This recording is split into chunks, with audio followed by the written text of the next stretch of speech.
Number 2, mic number 2.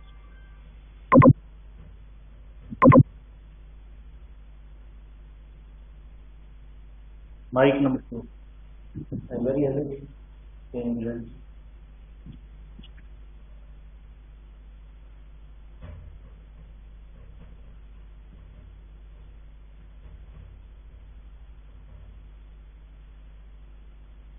Sir एक GT के बारे में सवाल है। जीटी का सिलेबस जीटी 4 का सिलेबस केमिकल कोऑर्डिनेशन, कंफ्यूजन भी अब नहीं रही कि इसके अंदर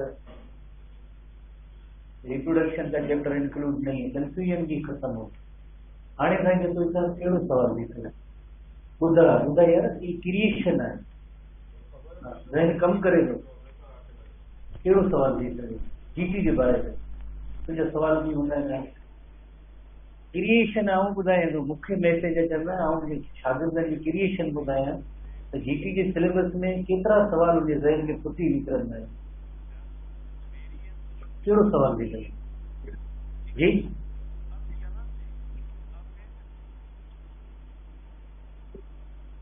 कहिड़ो ख़बर सोचणु न खपे ऐं सवाल हमेशह सवाल रेज़ थींदा रहंदा आहिनि इहे सिहतमंद दिमाग की निशानी है तो उनमें सवाल पुछंदा है।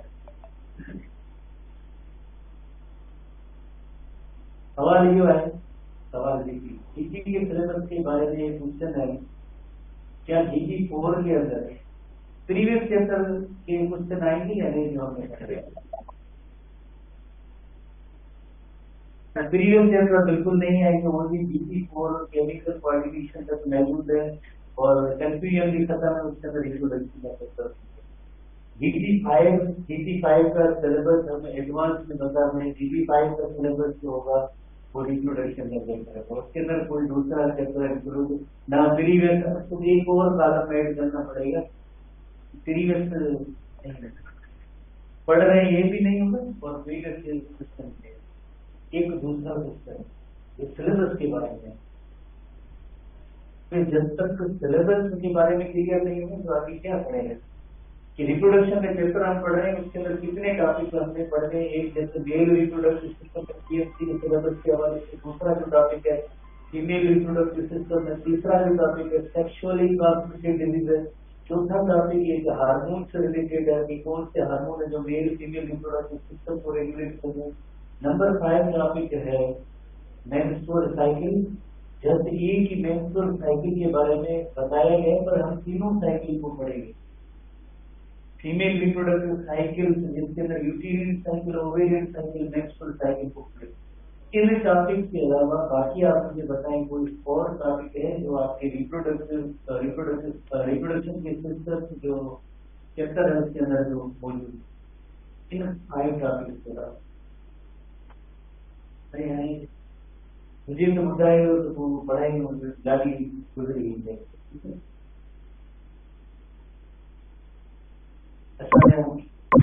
शागिर्द गाड़ी भी न हलाने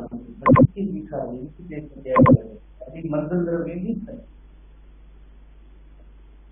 घर जा माण्हू दड़त ते आहिस्ते आहिस्ते गाड़ी हलंदी करे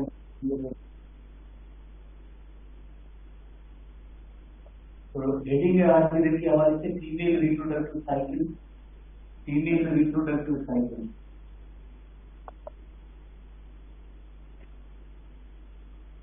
फीमेल रिप्रोडक्टिव साइकिल 3 किस्म के होते हैं फीमेल रिप्रोडक्टिव साइकिल पहला साइकिल होता है जिसे कहते हैं ओवेरियन साइकिल कहते हैं ओवेरियन साइकिल के अलावा दूसरा जो साइकिल होता है उसे कहते हैं यूटेरिन साइकिल तीसरा जो साइकिल होता है उसे कहते हैं मेंस्ट्रुअल साइकिल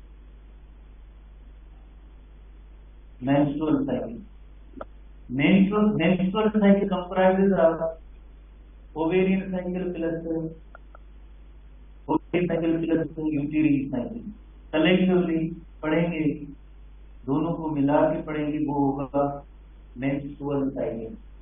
ओवेरियन साइकिल के अंदर क्या क्या होगा ओवेरियन साइकिल के अंदर साइकिल के चेंजेस इन ओवरी होंगे साइकिल की changes in ovary under the influence of hormone ये चेंजेस होगी हार्मोन के influence में। कौन से हार्मोन्स होंगे उनको क्या पड़ेगा, सिंपली जो ओवरी के अंदर जो मॉलिक्यूल्स होते हैं उसके अंदर कौन सी चेंजेस होंगी इसको हमें डिस्कस करना है। साइकिल जो होगा नॉर्मल साइकिल A1 से लेकर 28 डेज का साइकिल होगा, उसके अकॉर्डिंगली ओवरी के अंदर कौन कौन सी चेंजेस होती है Day1 से लेकर Day 28 तक फॉलिकल्स के अंदर कौन कौन सी चेंजेस होती है। जैसे जो भी चेंजेस होंगी Day1 से लेकर Day 28 तक, उसके बाद अगेन वही सेम अमल जो है प्रोसेस है Day1 से लेकर Day 28 तक रिपीट होगा। रिपीट इस वजह से मैंने अगेन जो Day1 से लेकर Day 28 तक वो चीजें ऐसे होती रहती है। आप एक साइकिल बनाए हैं Day1 से लेकर 1 2 3 4 5 6 7 8 और ये 28 डे के बाद अगेन वही सेम चेंजेस होती है। इस वजह से देखिए साइकिल लगते हैं। तो ये ओवरऑल साइकिल, इसी तरह से यूटीरी ये भी cyclic changes, cyclic changes, cyclic की मीनिंग होती है रिपीट होगी वही same changes. Cyclic changes in uterus, uterus के अंदर चेंजेस होंगी, चेंजेस होंगी कुछ हवाले से under the influence of hormone, hormone ही ये चेंजेस करवाएंगे। और वही सेम चेंजेस Day1 से लेकर Day 28 तक जो चेंजेस होगी किसके अंदर, ओनली एंड ओनली यूटीरस के अंदर।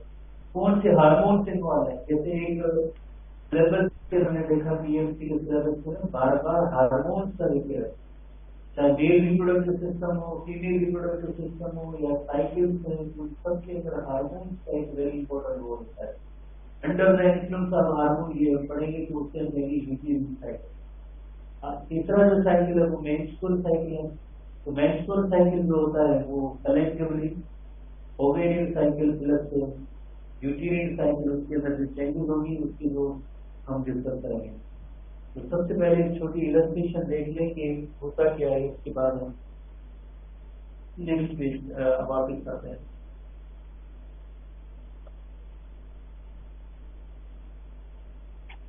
सबसे पहले जैसे आप देखें ओवेरियन साइकिल,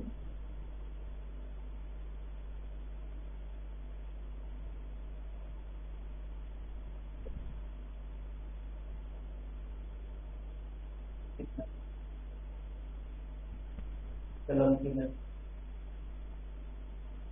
गुम थी हम।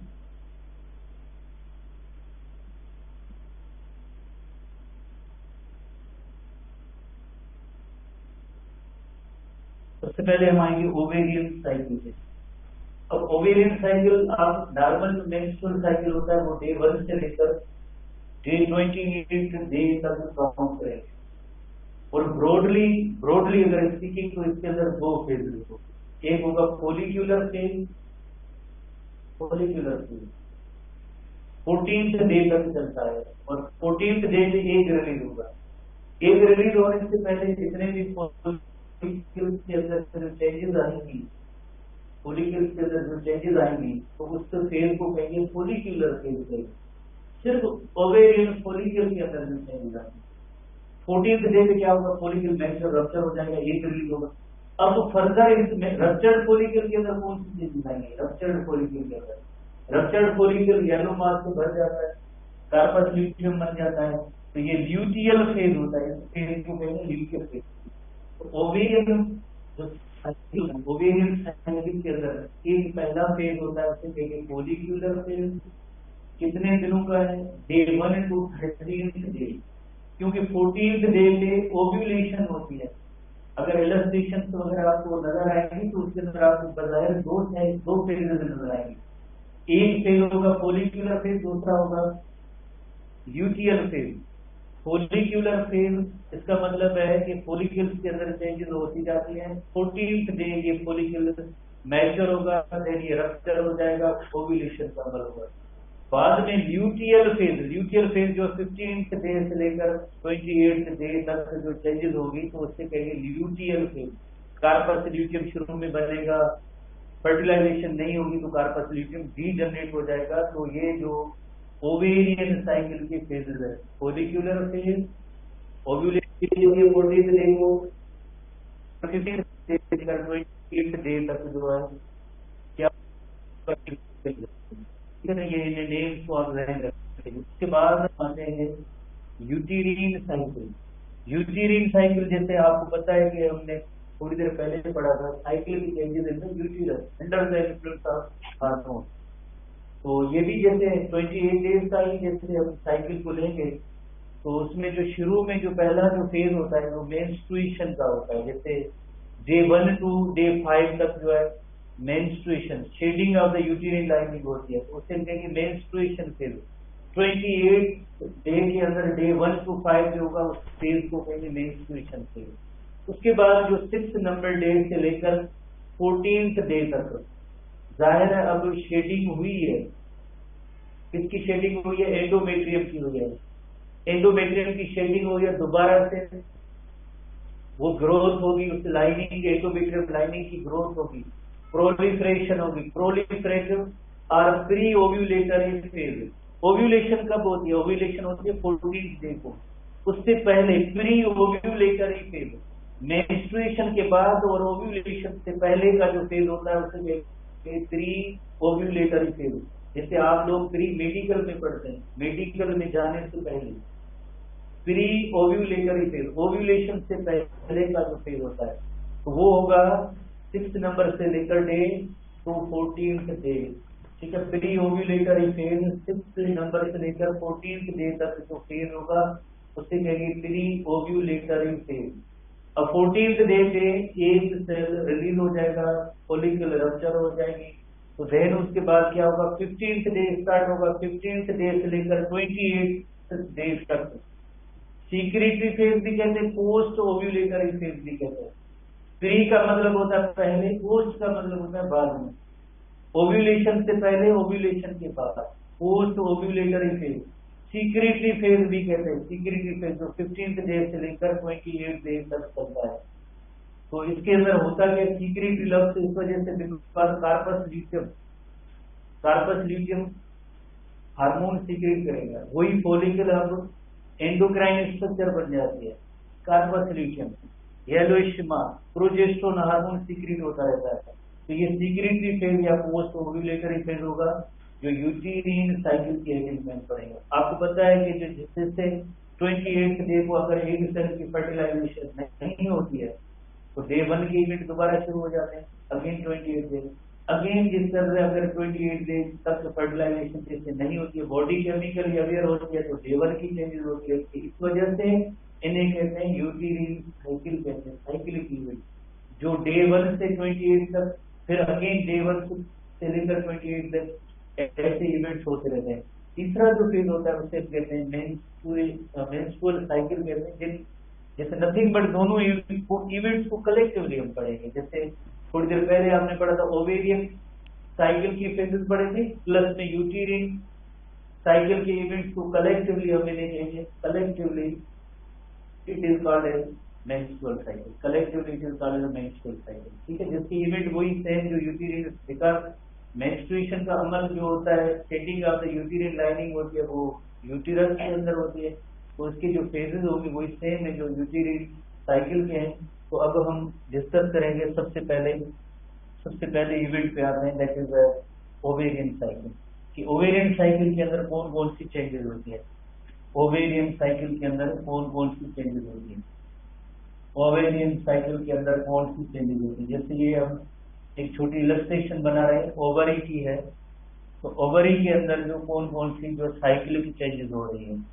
तो शुरू में आप जहन में रखें कि एक जो इमेच्योर फॉलिकल होते हैं, human female baby at the time of birth कितने फॉलिकल्स ऐसे होते हैं, how many follicles are there. एक ओवरी के अंदर तकरीबन 2 लाख के करीब ऐसे फॉलिकल होते हैं, और इन फॉलिकल्स को कहते हैं primordial follicle. Follicles are called as primordial follicle, primordial follicle. ऐसे फॉलिकल्स होंगे उन्हें कहेंगे प्राइमोर्डियल फॉलिकल्स कहेंगे। At the time of birth, birth के टाइम पे जो ऐसे फोलिकल या सैक होते हैं या बैग्स होते हैं जिन्हें कहेंगे प्राइमोर्डियल फोलिकल, और हर एक फोलिकल के अंदर क्या होता है कि एक सेल होता है, एक सेल होता है, और एक cell you know as well primary oocyte की सूरत में एक सेल मौजूद होता है, प्राइमरी oocyte की सूरत में एक सेल मौजूद होता है। जब ओव्यूलेशन होगी, release of egg from ovary होगी, तो वो सेकेंडरी oocyte होगा। ये जहन में रख लें। 14th डे पे फोलिकल रप्चर होगा तो वो होगा सेकेंडरी oocyte होगा, तब तक जो है ये सेकेंडरी oocyte बन जाएगा। 14 जैसे eight the time of birth तो ये प्राइमरी फोलिकल मौजूद है। जैसे मैच्योरिटी की एज आती है, प्यूबर्टी की एज आती है, सेक्सुअली जब वो बेबी मैच्योर होती है फीमेल 11 to 13 ईयर की वो अमल स्टार्ट होती है, तो कौन सा हार्मोन लगेगा? Follicle stimulating hormone.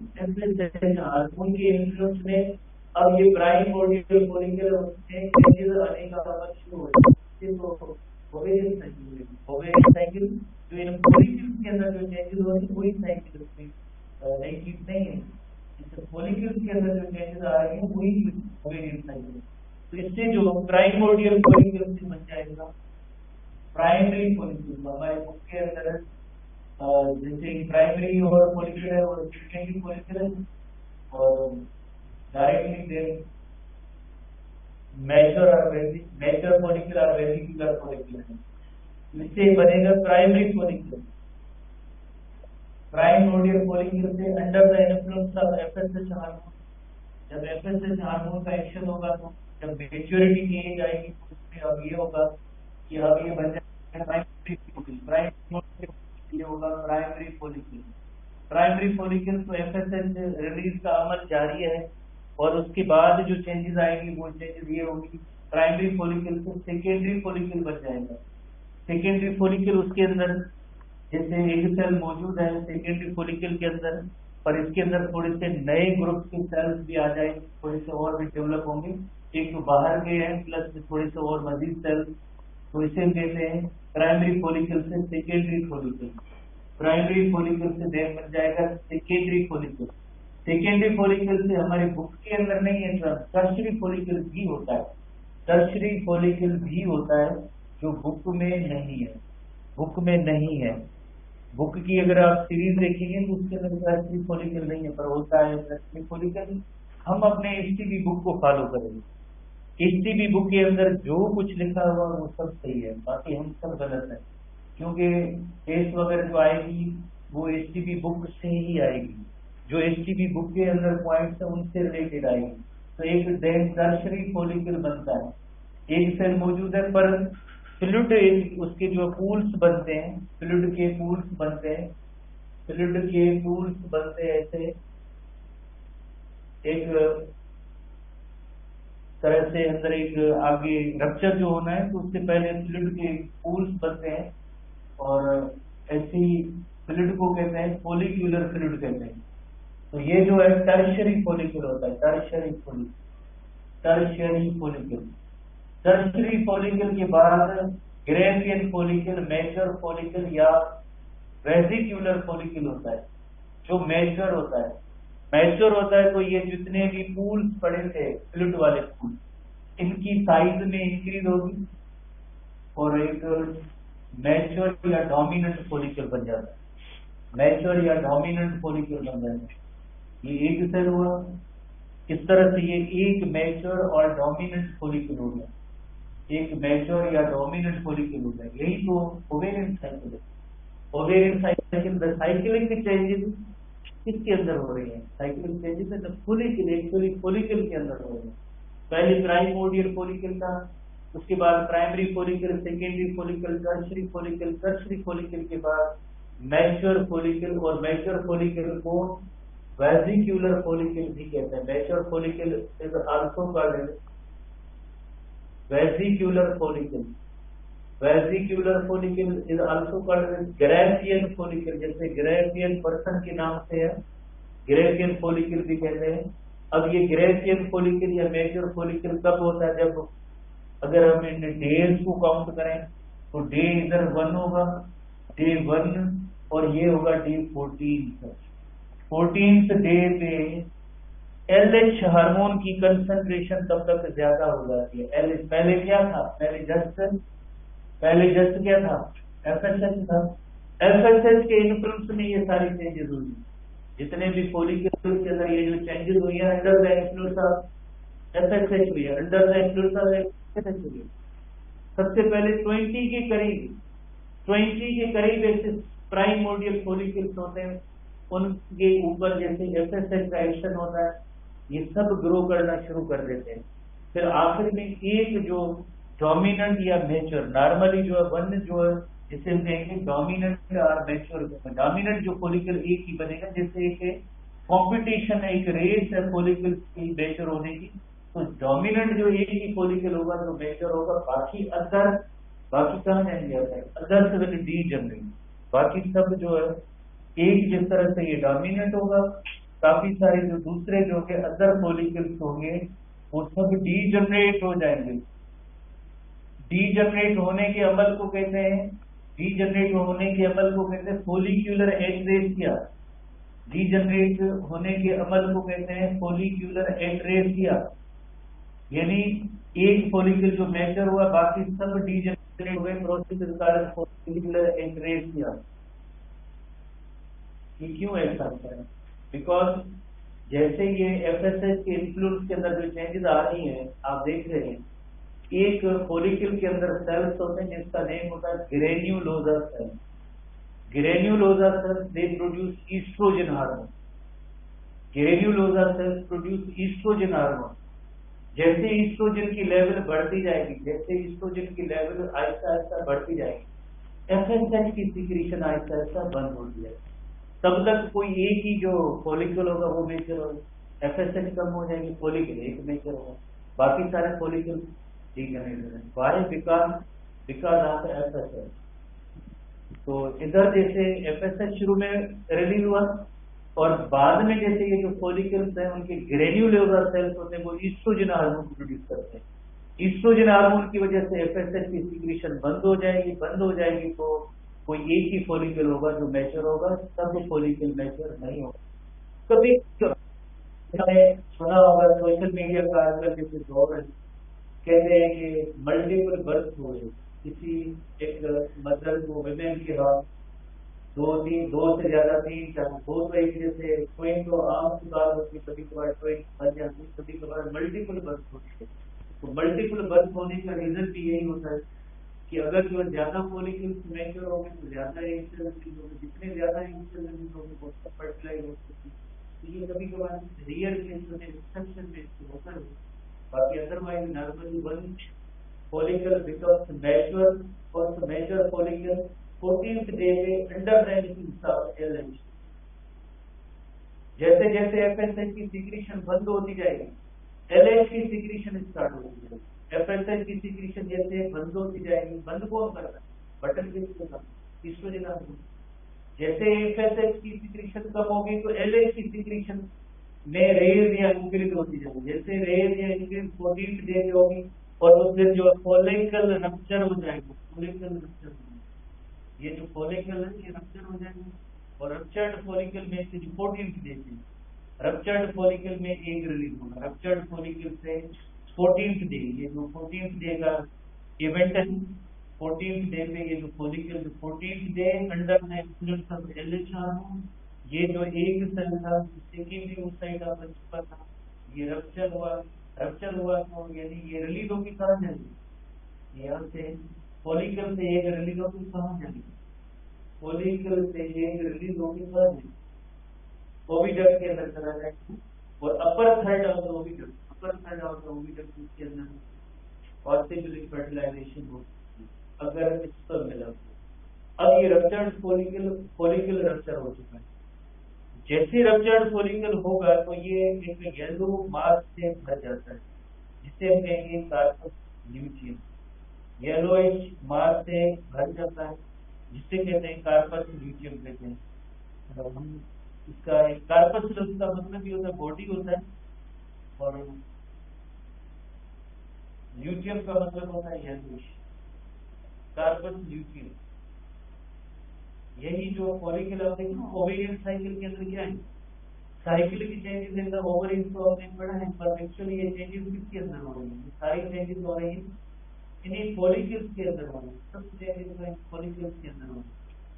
तो अब ये जो कार्पस ल्यूटियम बन गया, यही रप्चर्ड फॉलिकल कार्पस ल्यूटियम हो गया। और कार्पस ल्यूटियम की वर्ड मीनिंग है येलोइश बॉडी, येलोइश मास और yellowish body, yellowish body corpus luteum. अब ये रप्चर्ड फॉलिकल बन गया कार्पस ल्यूटियम बन गया। कार्पस ल्यूटियम एक अनदर हार्मोन भी प्रोड्यूस करेगा, उस हार्मोन का नेम है प्रोजेस्टेरोन हार्मोन, प्रोजेस्टेरोन हार्मोन। ये सारे इवेंट्स जो है under the influence of hormone progesterone hormone. अब कार्पस ल्यूटियम जो प्रोजेस्टेरोन हार्मोन प्रोड्यूस करता है, corpus luteum short form CL कहते हैं corpus luteum. Now this is another hormone that is progesterone hormone. हमने प्रीवियस क्लास में एंडोक्राइन सिस्टम के हवाले से पढ़ा है कि progesterone hormone maintains the pregnancy, progesterone hormone maintains the lining of uterus, uterus तो इसकी एंडोमेट्रियम लाइनिंग को मोर थिक वेस्कुलर और स्पंजी करता है under the influence of progesterone hormone. तो प्रोजेस्टेरोन हार्मोन जो है, प्रोजेस्टेरोन हार्मोन ये प्रोड्यूस होता रहेगा। अगर जैसे फर्टिलाइजेशन होती है तो ये कार्पस ल्यूटियम आगे भी मेंटेन होगा, अदरवाइज क्या होगा, फर्टिलाइजेशन नहीं होती है तो ये डीजनरेट हो जाएगा, ये आगे जो डीजनरेट हो जाएगा। कब डीजनरेट होगा, 28th डे को डीजनरेट हो जाएगा, 28th डे को डीजनरेट हो जाएगा। कब, क्यों डीजनरेट हुआ है, if fertilisation does not occur, if fertilisation does not occur, अगर फर्टिलाइजेशन नहीं हुई तो ये कार्पस ल्यूटियम डीजनरेट हो जाएगा। कार्पस ल्यूटियम डीजनरेट हो जाएगा तो देन क्या होगा, पूरा की इवेंट्स है यही सेम रिपीट हो गए। तो इस वजह से हम इसको कहते हैं कि ये ओवेरियन साइकिल, साइकिल की चेंजेस इन द ओवरी। अच्छा, एक निशान रह जाता है, एक निशान रह जाता है, जैसे ये डीजनरेट हुआ तो एक व्हाइटिश एक स्कार या निशान रह जाता है कि वो एक इंडिकेशन होती है कि इधर कार्पस ल्यूटियम की डीजनरेशन हुई है। जैसे स्किन पे कोई कट होता है आखिर में एक निशान रह जाता है जिसको स्कार कहते हैं, इसी तरह से ओवरी के अंदर एक निशान रह जाता है, उसका मतलब ये है कि इधर कार्पस ल्यूटियम डीजनरेट हुआ है। उसका भी एक नेम है corpus albicans, corpus albicans. Corpus albicans का मतलब है व्हाइट बॉडी, कार्पस की मीनिंग होती है बॉडी, अल्बिकन्स का मतलब है व्हाइट। तो ये आखिर में ऐसे व्हाइट निशान रह जाते हैं जिसे हम कहते हैं कार्पस अल्बिकन्स कहते हैं। तो होपफुली आपने ओवेरियन साइकिल को सीख लिया होगा कि ओवेरियन साइकिल के अंदर कौन कौन सी चेंजेस होती है, ओवेरियन साइकिल के अंदर कौन सीरीज याद रखनी है, primordial follicle, primary follicle, secondary follicle, tertiary follicle, then gradual, mature और वेसिकुलर फॉलिकल। 14th डे पे वो रप्चर होगा under the influence of LH hormone, then वही फॉलिकल येलो मार्क से भर जाएगा, जैसे कार्पस ल्यूटियम कहेंगे, प्रोजेस्टेरोन हार्मोन प्रोड्यूस होता रहेगा 28th डे तक। अगर फर्टिलाइजेशन हुई तो आगे ये कार्पस ल्यूटियम 3 मंथ तक मेंटेन, अगर नहीं हुई तो कार्पस ल्यूटियम डीजनरेट होगा, डे 1 की इवेंट दोबारा शुरू होगी। जब इस बात समझ में आई कौन से समझे हाँ एसटीबी बुक का है उनमें थोड़े से एसटीबी बुक का सवाल सही जो सिस्टम हालत हुई है, एसटीबी बुक तमाम जरूरी है। जो एसटीबी बुक के अंदर जो पॉइंट्स है ना ओवेरियन साइकिल की वो हम इनको देखेंगे। तो सबसे पहले जैसे देखें ओवेरियन साइकिल, तो ओवेरियन साइकिल 1 एग जैसे 28 डेज में जो प्रोड्यूस होता है फॉलिकल के अंदर ये जो चेंजेस होते हैं जिससे हम कहते हैं ओवेरियन साइकिल। एक्चुअली जो है चेंजेस किसके अंदर है, चेंजेस है फॉलिकल के अंदर है, ओवरी तो वही सेम मौजूद है, चेंजेस किसमें है फॉलिकल में। तो ovarian cycle include changes in the ovarian follicle, it is very clear. तो शुरू में जैसे प्राइमोर्डियल फॉलिकल, उसके बाद प्राइमरी फॉलिकल, प्राइमरी फॉलिकल के बाद सेकेंडरी फॉलिकल, सेकेंडरी फॉलिकल के बाद